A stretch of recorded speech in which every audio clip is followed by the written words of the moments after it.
What's up, guys? I'm back from probably one of my most hectic weeks of all time. A pretty bad week in a way, not a great week. I actually suffered quite hard. It's really hot in here in Canada, well, in Quebec especially. I don't know if you guys understand Celsius necessarily, but we are seeing like some 40 plus degrees Celsius, and obviously the AC had to break, so 33 degrees inside the house. Yeah, sweating like crazy. But yeah, we're back, so whatever. Let's get into this TCG metagame breakdown. Sorry, OCG metagame breakdown. Oh my god. I really hope I can get the data for another TCG metagame breakdown because it's been a while and a half. But yeah, this one's 75 top performing decks from 13 tournaments that were held again in Japan and mainland China during August 13 to 18, so pretty much 1 week. Interesting. As you can see, Sword Soul is still the best deck. So it's like the freaking 5th or 6th consecutive meta breakdown that it's the best deck again every single time ever since its initial release. So this means a lot. Yeah, I don't know. The thing is, Sword Soul as a good deck is like less of a good deck than, I don't know, let's say Full Power Virtual World with VFD. Because VFD Virtual World was like unfair, but Sword Soul, I want to say it's a bit easier to adapt against the deck. Like Token Collector is huge against the deck,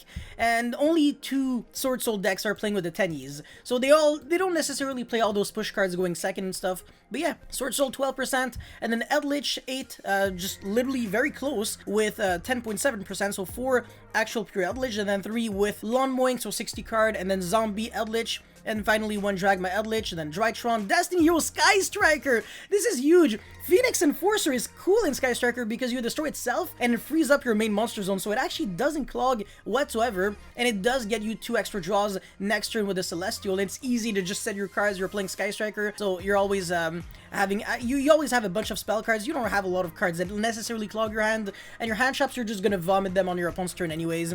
I don't think it's necessarily a great Anaconda deck, but as a spell card, Destiny Fusion is great. So what I want to say is, a lot of people who think that Anaconda is necessarily the problem, this is a great argument against you, because even just drawing the Destiny Fusion is huge, and with Red Eyes Fusion, obviously you have access to up to 6 copies. Obviously in the OCG, Dragoon is banned, so you won't see this, but it used to be really popular, at least in the TCG, and in the OCG, I don't know if it was popular, maybe it was being played, but it wasn't seeing too much support, because usually the decks that can't play them are what I call like kamikaze decks or whatever, where you kind of just explode yourself to try to kill as many people as possible, but you know for a fact that you won't go far in a tournament. They have like bad stamina because you constantly draw and need to sack in order to win. Subterror, Eldlich, Dragoon, all those decks. Oh man. Anyway, 6 Tri-Brigade, so 3 with the Zodiac and then 2 with the Lyrilusk Ancient Warrior, and finally only 1 pure. Interesting. Shadal, so 4 Lawn Mowing, Destiny, Invoked, Shadal. That's a bunch of engines in one. Wow, 60 card with Destiny Hero and Invoked, and one of them even played with freaking dinosaur cards, and dinosaurs are kind of crippled in the OCG. Anyways, Hero, of course, not surprised. It's a much better deck now. Now this is what shocks me the most. Virtual World, it was like up there, it was so good before, and now it's like down at the same place with like Hero and Adignister. That's kind of crazy, right? And Agent Fairy is actually doing well. Oh my god, definitely definitely can be my own deck list of it. I don't think it was that great. It doesn't combo like too explosively. All it really does is like get Christie access super easy, but yeah, Agent Fairy has the potential to be nasty, especially with like Diviner of the Heralds and stuff like that, like the level 9 attributes on the field and stuff like that. So yeah, it's a cool deck. Anyways, 2 Invoked, 1 Destiny Hero Invoked, and then Destiny Hero Nemesis Invoked. They have Super Bolt, by the way, so Nemesis Corridor is a 1-card Super Bolt, Jesus, which is Thunder Dragon Colossus, in case you don't understand Yu-Gi-Oh lingo, well, really old lingo. Anyways, Kaiju Luna, Sekka Danger Kaiju Luna, that good old deck, and without the Sekka's, and well, Sekka's Light and the Danger, because this isn't like an archetype, it's a 1 spell card. But the reason why you specified is because now we know that you're playing 3 spell cards and 37 monsters, and the TCG is kind of ass because you only have 1 Sekka's Light. It's not good. Yeah. 2 Salamangreat, 2 Spiral, 2 Tri-Brigade Lyrilusk, 2 Zephyra, 1 Chaos Thunder, 1 Code Talker, 1 Danger Dark World, 1 Dragon Link. Ah man, only 1 Evil Twin, very disappointing. I was definitely expecting much better than that, but yeah, only 1 Evil Twin, not too great. 1 Magician, Dragon, 1 Phantom Knight, also pretty bad. It was much better before, and Prankins at 1?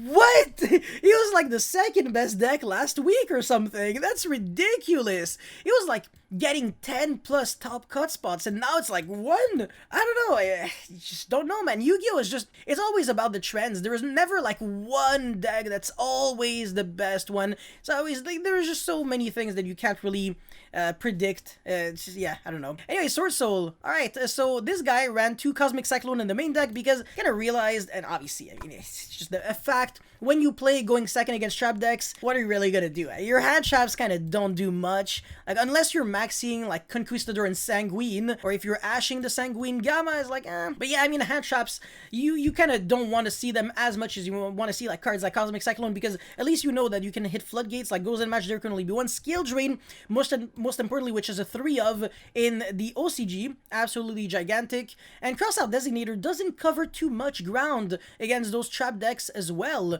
Some trap decks aren't even playing hand traps, which makes Crossout Designator, Call by the Grave, etc. kind of worse. Call by the Grave is still good against Eldlich, but Crossout, not too great. And for the rest, I mean, the main deck lineup is the exact same, so 3 of everything. No Monster Reborn spell card has now kind of officially been stabilized as what people always want to play, and even the extra deck is kind of very streamlined. Everybody's playing the exact same extra deck. So yeah, 2 Shijiao, 1 Yazi, 1 Baxia instead of 2. Okay, so that's the new kind of innovation in a way. 2 Baroness, okay. Muddy Rose, Crimson Blader, of course, this card is so cool in the mirror match against, I don't know, a lot of decks, honestly. Like Eldlich, oh, Jesus, imagine. And yeah, Colossal Fighter, Draco, Berserker of the Tenyi, blah, blah, blah. Baguska with Zeus when you get hit by token collectors so you can still play the game. And yeah, that's pretty much it for the main deck and extra deck. Side deck also is the kind of same thing. I want to say Macrocosmos is funny because it actually destroys you, but you can hit it with a Crossout Designator to kind of not die against floodgates and stuff. But alright. So this Eldlich deck is really cool, and if I had to bring one deck to an event, it would probably be a deck like Eldlich. I think it's great. Even going second is great. Solemn Strike is a fantastic card. Judgment is kind of shit, but whatever. Scale Drain is great going first, second, third, fourth, fifth, whatever, you name it. Foolish Goods is interesting. It doesn't search, and nobody's really going to ash a Foolish Goods, and well, I mean, yeah, they're always going to ash the Extravagance, obviously. Some people don't even ash Extravagance, which is kind of hilarious. They're like, whatever, you probably have the Red Ice Fusion anyways, you're good at the game, right? But nah. Yeah, 3 Eldlich, that's it. Nah, man, no normal summons, no hand traps, 0 hand traps, not even imperm, and the guy can't afford it. It doesn't lose to Call by the Grave, but it does lose to Crossout Designator, because as you can see, this guy's on 3 Crossout and 3 imperm, so even cards that aren't like, you know, hitting the grave can still be countered. So not trying to hand trap the opponent is actually a really good approach. I really like this. Overall, great deck list. Also very minimalistic, but very well thought out extra deck. All you need is 3 Pleiades, 3 Gustav Max, 3 Juggernaut Liebe, 3 Zeus, and 3 Lengthsbutter. That's it. Why complicate things for no reason? This guy just, he has it, man. Even his side deck is pure minimalism. 3 King of the Sky Prisons when he's forced to go first. No, sorry, when he chooses to go first. I mean, nobody's really forcing Eldlich to go first, otherwise kind of crazy. Set 5 pass, Merry Christmas, or set 4 with King of the Sky Prison. Lightning Storm Duster, no thank you. But people are actually playing Cosmic Cyclone and evenly in the side deck instead, because King of the Sky Prison actually prevents destruction. So that's the reason why this card actually did have an impact on the metagame. And it was just a matter of time, because the card is just insane. But one thing that you do have to remember is that Scarlet, with Black Awakening and White Fate, they do lock you under zombie only after you use them. So King of the Sky Prison, being a rock, will not be able to trigger after you resolve something like Scarlet. So definitely something that you do have to keep into consideration. Apart from that, 3 Lancia. Lancia is actually kind of, nah, never mind. I was gonna say Lancia is cool with King of the Sky Prison, but Lancia can only be used during the opponent's turn, and King of the Sky Prison's effect set is only during your opponent's turn as well, and you get to, the card is banished on the end of your own turn, so Lancia will not work. But yeah, whatever. So yeah, 3, and then 3 Lancia, 1 Scythe with 2 Sanctum. No Artifact Dagda is the interesting thing. 3 Joel and Logbird.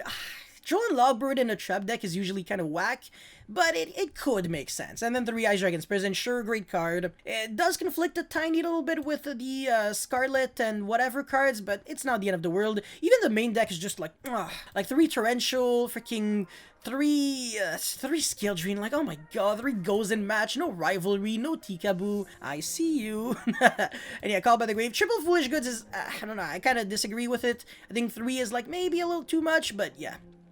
Overall, great.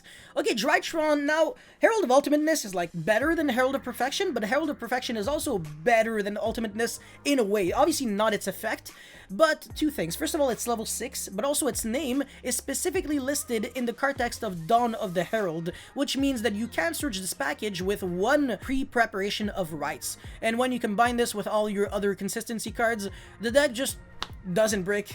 I mean, yeah, 3 Ben 10, 3 of freaking everything in the world. This guy isn't even playing Max C. The guy just has the biggest balls in the entire world. He doesn't care. And obviously, since he's not playing a lot of hand traps, no reason to play Crossout Designator. So 44 card deck list with 3 plus 3 hand traps. Yeah, Herald of Orange Light is only a hand trap when you draw other fairies. But yeah, you get the point. Overall, yeah, this deck's really annoying. Hopefully it dies. Just freaking hate it, man. I don't know what deserves to get banned the most. Like, Ava and other stuff, because Ava only is, like, not enough. You have to ban, like, other stuff as well, but yeah. Sky Striker, I already explained it really well with Phoenix Enforcer, Phoenix Enforcer, yeah. Being able to kind of pop and, like, not, like, you know, die by your own monsters blocking your zones. They have 2 engage, but they only have 1 Kigari. We have 3 Kigari, but with only 1 engage. We also have 3 multi-roll, and all of us both only, oh, sorry, no, they have they have 2 multi-roll. We have 1, we have 3 Widow Anchor, they have 2. And, yeah, I mean, that's pretty much all the different things. And yeah, I mean, 3 Ray, 1 Rose, 3 Ray. I love saying that. Yeah, 1 Rose, whatever. Rhoda, okay, yeah, sure. Prosperity, Jesus. Yeah, I mean, why not, right? Okay, Needle Fiber, Celine, Access Code combo still there. And yeah, you have more extra deck space because you're not playing 3 Kigari, so you can fit in the Phoenix Enforcer with Anaconda, Dagda, and the, yeah, Unicorn is what, Jesus, a lot of cards that the TCG can't really afford to play because the Kigari is taking up so much extra deck space, and we also want to play like Ninigirsu, so we can out-Dragoon because Dragoons still exist, whereas in this deck, you get Dragoon, you're effed. You're screwed. Yeah, also, this is a going first deck list. As we can clearly see, this guy is only playing 12 hand traps, 3, 6, 9, 12. I'm so good at maths. Only playing 12 hand traps, 1 area 0. Oh my god, I never break, bro. My deck is so consistent. 1 Mystic Mine. Yeah, triple Tikaboo. And yeah, that's pretty much it for the main deck. Very spicy, wow. Side deck, Pancratops, double Nibiru, triple Lancia side, triple Sanctum. Yo, Sanctum package and Lancia. Oh my god, okay, I see you. Everyone and their mother is on Lancia on the side deck. Jesus, 3 Lancia too. Oh my god, okay, sure. Alright, let's see if the Tri-Brigade also has 3 Lancia. Yes. Spoiler alert, yes. Alright, Tri-Brigade, finally. Oh my god, yo, this OCG metagame breakdown was fire so far. Go check out Road of the King, man. They are the goats. Anyways, Fairy, no, World Championship 2018 Japan representative, so no joke, went 6-0 excluding 2 buys, and finished first in Asaka Cup, blah blah blah, which had 72 players. Yeah, so he swapped out 1 Harpy's Feather Duster and 1 Imperm, added 1 Nibiru and 1 Veiler, so the Crossout Designator becomes just more versatile. And apart from that, I mean, those deck lists are just insanely boring. The Cataroost, again, I just want you to remember that its effect when it's destroyed is irrelevant. It just shuffles back like a Zodiac card from your grave to the extra deck, to the deck. Well, deck and extra deck, whatever. But like Cataroost also has a passive effect. Well, it grants an effect to your Zodiac monsters that you stack on top, where when you are targeted by a monster effect, you can detach material and then negate and destroy, which is actually really, really cool. It's similar to Ram Ram and Bunny Blast, but Ram Ram is trap, Bunny Blast is spell, Cataroost is monster, so against the Shi Jiao,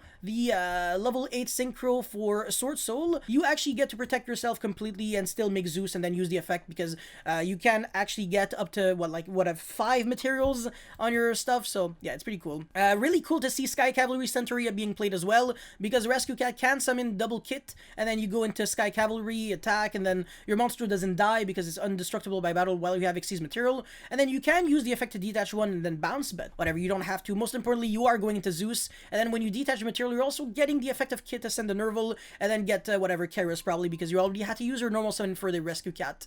And how many handtraps is that? 4, 5, 6, 7, 8, 10, 12. Like, even the mid-range decks are playing like 12 handtraps. This is so ridiculously cancerous. I don't even know, like, where like, disgusting. Yeah, disgusting is like the only word that comes to my mind. One rat and then one Catarus. That's it. That's all. Yeah, so pretty minimalistic Zodiac package and one Bunny Blast. The thing is, it's funny because you're only playing 3 Zodiac cards, but it's still taking up 3 to 4 extra deck spaces, so it's still something. And for the rest of the extra deck, whatever. I mean, the only kind of questionable thing here is the double Shurig instead of 3, but yeah, the rest is definitely kind of standard, I guess I want to say. Double Nibiru against 3 Lancia. Now, this guy doesn't care about King of the Sky Prison. I don't know if he played against it, but yeah, he only has back removal that isn't like banishing and stuff like that. So Lightning Storm, Duster, Double Twin, these cards will not resolve against King of the Sky Prison. However, this guy, he's playing 3 Cyclone with Duster, so the Cyclone will be able to resolve, and then 3 Lightning Storm. Again, this does not work, but a Red Reboot does work. Is Tri-Brigade also playing Red Reboot on the side? Yes, man, it's a 1-up, but you want to see it. You want to be good at the game. And yeah, that's pretty much all I can think of. Conclusion, the disparity between the top decks in the metagame have further shrunken this week. This guy's English is beautiful, man. Akira, you're the GOAT. The top deck Sword Soul, Eldlich, Drytron, Striker and Tri-Brigade have just a deck count difference between apart from each other. So they're all like very close to each other in like competition wise. You know, you see 9, 8, 7, 6, 6. They're all like the top dogs around here with like Shadal, Hero, like all those decks are like also they're really good, but they're not as like relevant as these big boys. But yeah, what else? It is plausible that the metagame will continue to shift in the coming weeks. I do believe so, and there might be some displacement around among the top decks. Displacement, so you think that maybe the top decks like Sword Soul, for example, will no longer be a top deck and will, well, no longer be like the best deck, and maybe will be like around here. Yeah, there are so many things that just keep shocking me every single time I see these breakdowns, like Virtual World not being like as good, Prank Kids shockingly out of nowhere, Irrelevant City. But yeah, this is what makes kind of the game exciting, I guess you can say. But yeah, whatever. I don't know what you guys actually think of this OCG metagame breakdown. Let me know your thoughts in the comment section below. Don't forget to like and subscribe. It really motivates me so much to keep making videos like these, and I'll see you next time. Peace.